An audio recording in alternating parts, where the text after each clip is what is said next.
Assalamualaikum warahmatullahi wabarakatuh. Jumpa lagi di DIY channel. Kali ini kita akan mereview sebuah inverter yang lebih kecil, power inverter dengan daya 500 watt. Aslinya merek Hanaya ketika diiklankan, tetapi setelah diterima berbeda merek. Kita lihat apa saja fiturnya. Menurut box ini ada audio alarm. Kita cek apakah benar atau tidak. Kemudian ada over temperatur, sensor over temperatur dan overload safety. Tentu saja operated dari inverter ini sangat tergantung dari baterai yang kita pakai. Daya baterai semakin besar akan semakin membuat daya output inverter semakin besar. Jika Anda pengen 500 watt, maka paling tidak 12 volt tegangan. Bila tegangan 12 volt, maka 500 atau power di perkalian dari tegangan dan arus, maka paling tidak 50 ampere kita butuhkan untuk mendapatkan 500 volt. Di bagian belakang dari box ada wiring atau cara menginstal ya. Oke, kita akan buka terdiri dari satu buah inverter dan satu buah kabel aki. Kabel cukup tebal, kurang lebih 5 diameter ya. Kemudian ada satu manual berisi informasi, spesifikasi, dan informasinya ini adalah inverter modified sine wave, jadi tidak pure sine wave. Juga informasi daya efektif dari inverter ini 250 watt. Tidak ada model yang sama dari ini, tapi kita bisa melihat semua daya mengajukan 50% dari daya yang spesifikasinya.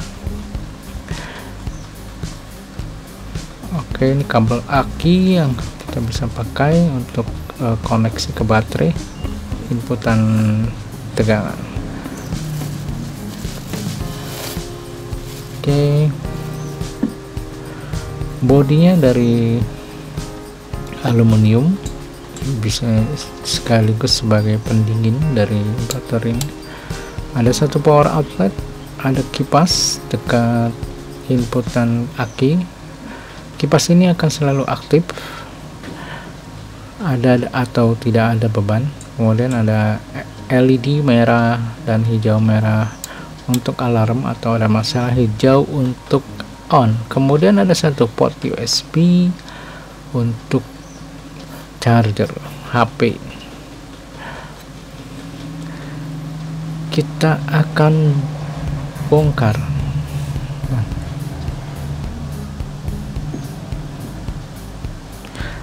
Kita akan bongkar dalamnya seperti apa. Sebagai informasi, awalnya di online shop ini mereknya Hanaya ya. Ketika saya pesan mereknya Hanaya, tetapi ketika diterima berbeda. Tapi dilihat secara fisik sama persis. Mungkin teman-teman yang memiliki merek Hanaya bisa komen di bawah. Kita akan cek dalamnya seperti apa inverter kecil ini.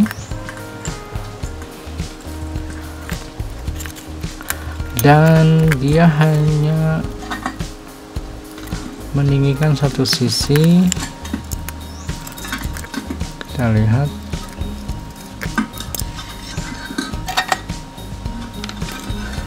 Oke, sudah kita buka casingnya dan bisa dilihat sangat kecil ya. Hanya terdiri beberapa komponen.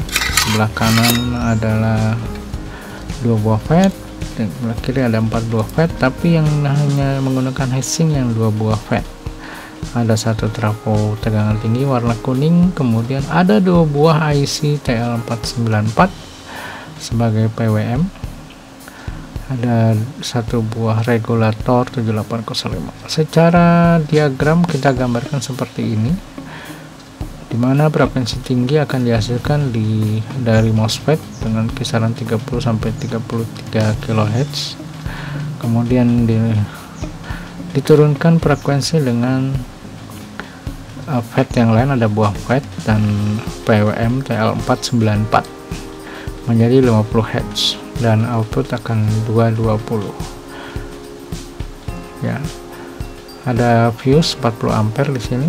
Kemudian ada satu regulator 7805 untuk charger HP, LED merah dan hijau. Cukup simpel rangkaian inverter ini.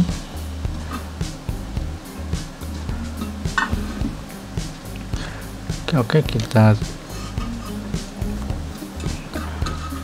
kembali kita pasang kembali casingnya.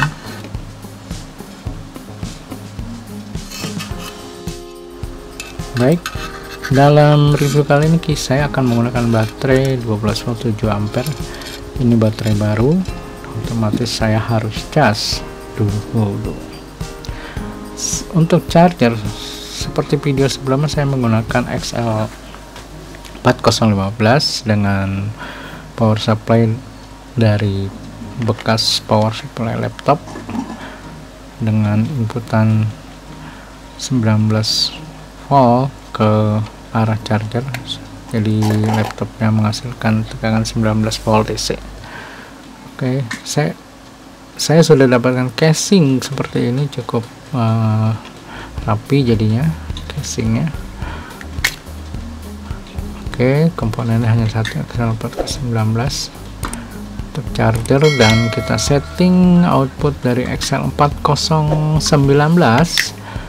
sekitar 13,6 atau 13,8 sesuai spek baterai yang tertulis di bodi baterainya.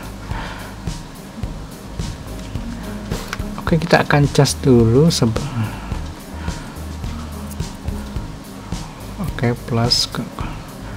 Oke, ketika proses cas, lampu LED warna biru, dan ketika full warna hijau.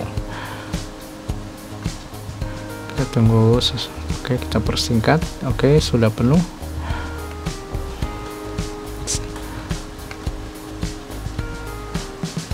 Oke, tegangan aki menjadi sekitar 13,4, dimana waktu kita beli baru hanya 12,4.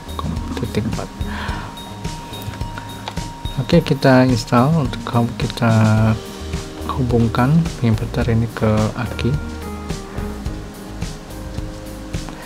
kita akan lihat gelombang outputnya, dan kita akan tes beberapa beban, juga output dari beban.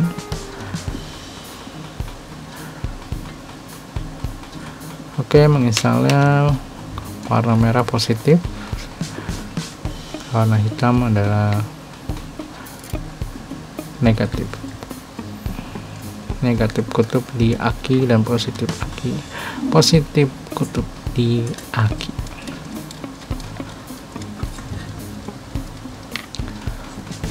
Jika teman-teman memiliki merek yang berbeda tetapi secara fisik sama, mungkin bisa komen di bawah, karena saya lihat ada beberapa merek yang berbeda tetapi secara fisik barangnya sama. Oke, kita sambungkan plus dan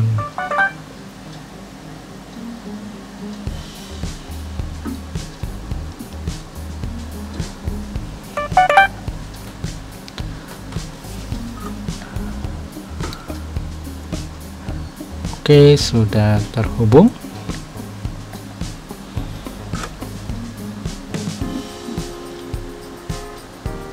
Dan kabel ini cukup tebal ya,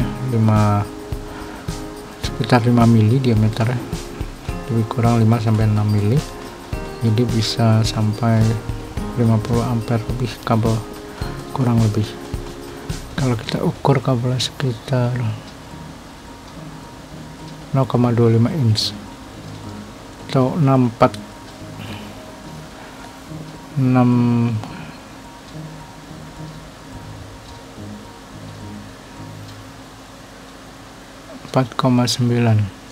5 mili ya, 4,9 atau 5 mili diameter kabel, cukup besar dan bisa mengangkat ampere besar. Oke, kita on kan warna LED hijau, kipas sudah aktif. Jadi kipas di model ini menyala terus, tidak ada sensor panas atau tidak ada sensor untuk kipas, jadi aktif terus, ada atau tidak ada beban. Oke, kita akan cek outputnya dengan oscilloscope.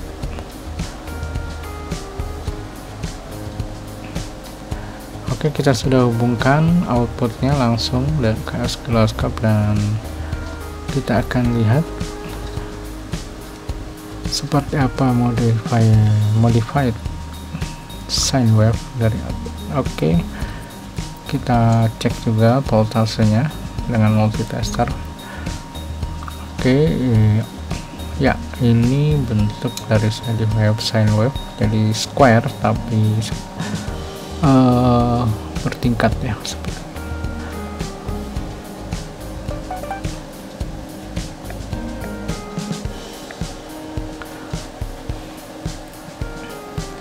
Oke, sesuai informasi ini modified sine wave.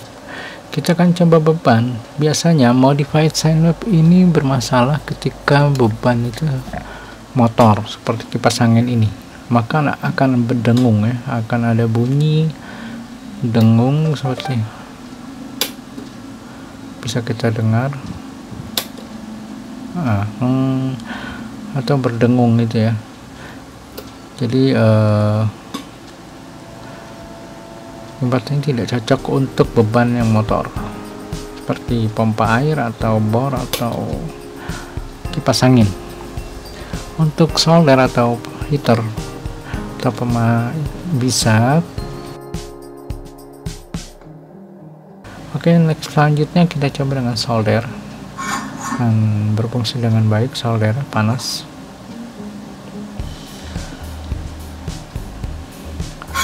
Dan berikutnya kita coba dengan charger HP. Oke, charger standar kita nyalakan dan kita hubungkan ke HP, ke handphone kita.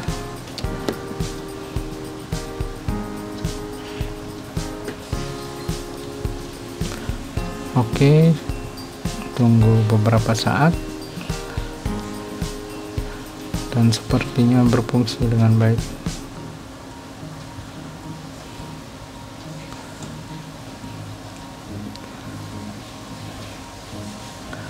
Oke, charger berfungsi, mulai mengecas HP ini.